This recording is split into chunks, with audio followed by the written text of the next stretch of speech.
Just bench the players who don't hustle in favor of the players that do. Period.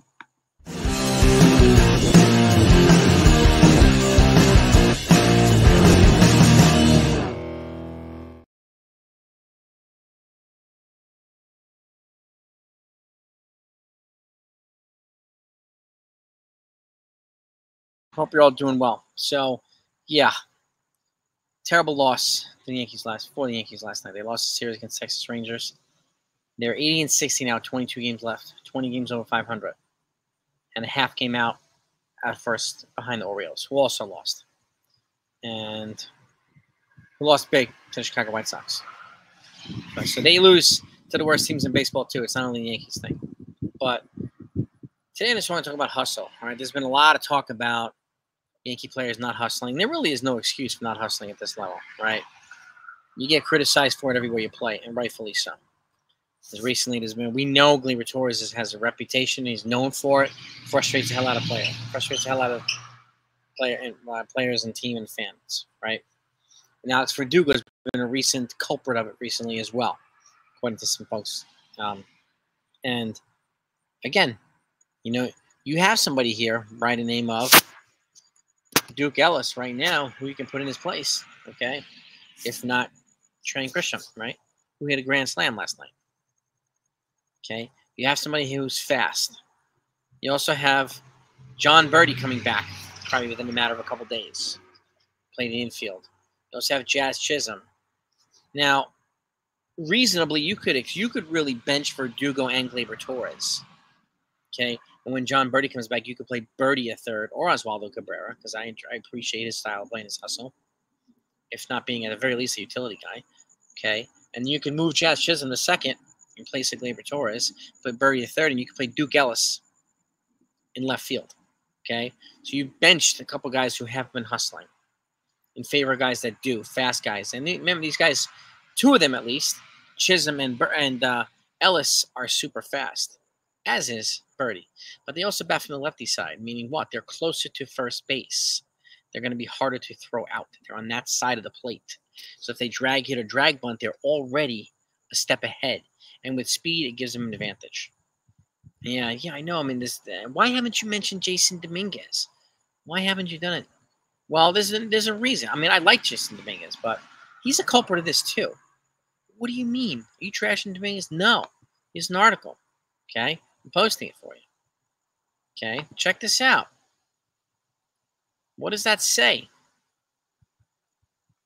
Scout on Yankees, Jasson Dominguez not hustling or hitting in the fall league. Okay? Kyle Harvin and who else is that person? TJ Rumfield ranking. Okay. So let's go down here and read a little bit. Okay? Yankees 5-2 prospect Jasson Dominguez had quite a season, jumping from low A to double A to high to double A. 20-year-old Dominican switch hitter put on a show at the Futures game, blasting a long homer on Dodger Stadium, and was the hitting star of the Somerset Patriots Eastern League Championship run with a .450 average, 3 homers, and 10 RBIs in 5 games. Impressive. And now for the cherry on top. Okay? We're going to take the good. We got to take the bad, too. Well, it's been a little sour because Dominguez hit just 159 with no homers in 20 games facing other blue-chip prospects in the Arizona Fall League, okay, which wrapped up its season this week. Of course, Dominguez was one of 2 19-year-olds in the Arizona Fall League, so he faced more polished players. But what happens when you don't hit well, your stats go down, people start talking about you more, right? Stuff gets amplified more. Well, let's keep going. However, it doesn't take experience to hustle, and according to a scout who's been watching Dominguez in Arizona, running hard to first base on ground balls has not been part of his repertoire. We just attack Alex Verdugo for the same thing, right? Okay. Now, we might think, oh, it's a one scout, be a biased scout, blah, blah, blah. However, let's keep reading. Scouts who watch Dominguez the 2 seasons in A-ball have echoed the same thing.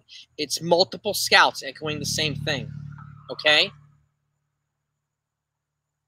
And I'm going to attach this down below for you to read. Okay? Because you should read it. Okay, I don't want to only give you my side of the story here.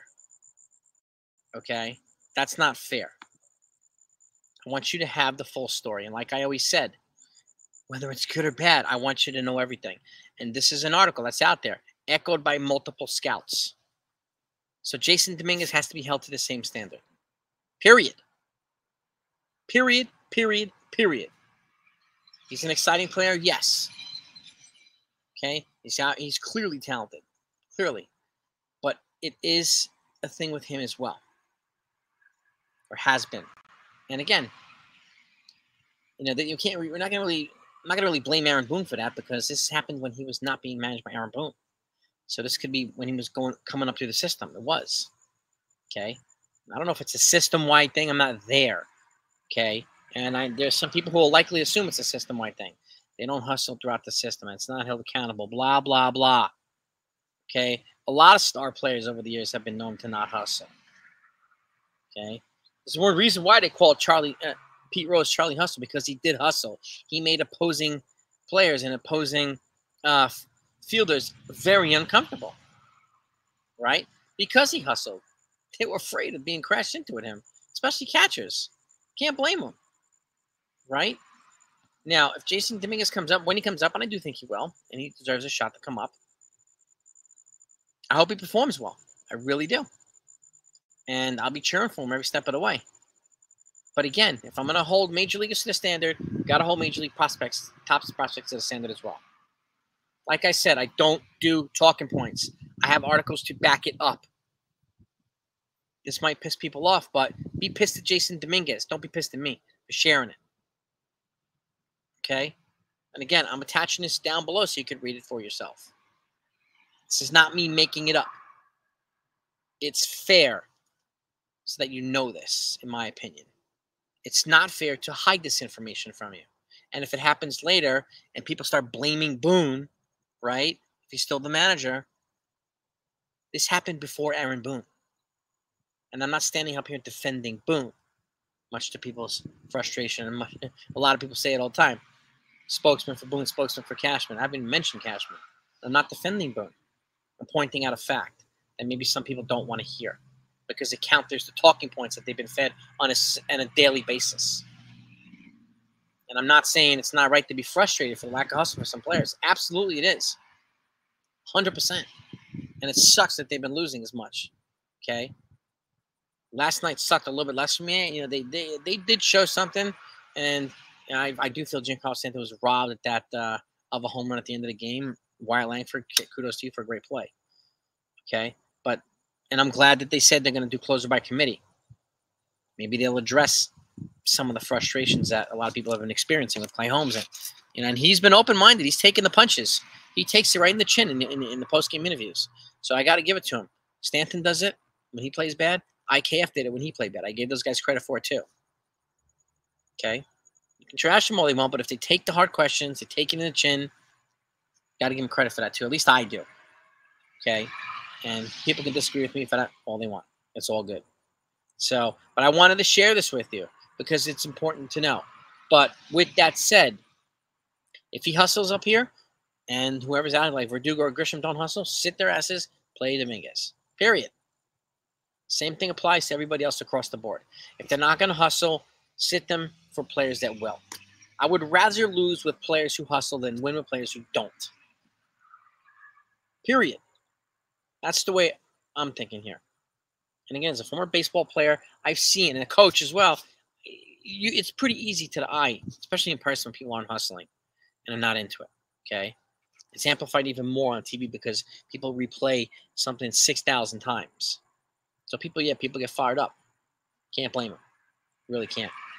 So, and this is not me criticizing people for getting on Boone and getting on Cashman and getting on the players. This is me giving you information that you probably haven't heard yet. Because I know other places aren't sharing it. But I am. Okay? That's what I got for you. There's no game today. If you haven't heard, Ian Hamilton, his rehab is bumped up from AA to AAA. Okay? They designated out, they optioned out, excuse me. They optioned out Scott Efros, relief pitcher, as one of the corresponding moves, probably for Luis Hill. And Clark Schmidt's going to be coming back too, so they have to make another move. Most likely it'll be a pitcher. I wouldn't be surprised if it's Tim Mays or something like that or whatever. But they're going to have to make another corresponding move to keep the roster at 26. When that comes, I'll keep you updated. It might not happen today. Might happen tomorrow. That's okay. It might happen the next day. Clark Schmidt's not scheduled to pitch until Saturday, so it doesn't really happen until then. It doesn't have to happen until then. It happen until before the game. So Stay tuned. I'll keep you updated on everything else. And let me know what your thoughts are about this. Have a good day. Peace.